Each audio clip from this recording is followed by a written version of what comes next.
Avui també és el Dia Mundial de Conscienciació sobre l'autisme, un trastorn en la conducta que es representa amb el color blau. Per això són molts els que s'han volgut afegir a aquesta iniciativa utilitzant este color, com ara la Ciutat de les Arts i de les Ciències de València, que mantindrà esta il·luminació durant tot el cap de setmana. A Espanya hi ha unes 300.000 persones autistes.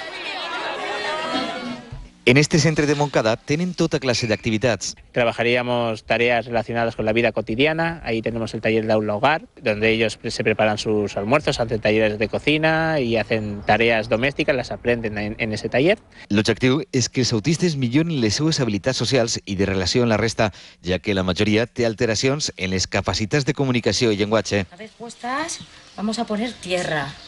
Tierra, Tomàs.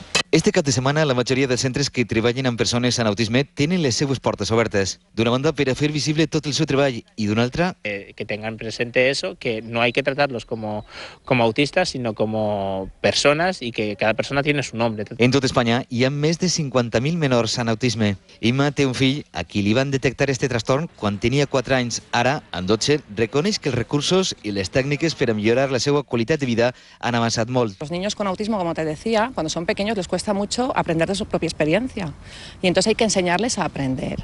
Des de l'associació Projecte Autisme de València demanen l'ampliació de l'educació per als adults i també que es fomente la seva inclusió a la resta d'alumnat a tots els nivells i, sobretot, donar la volta a estereotips negatius. El autismo no es una desgracia que te sucede, es una circunstancia de tu vida, hay que afrontarla y en positivo, siempre. La comprensió de tota la societat és clau per avançar en la seva integració.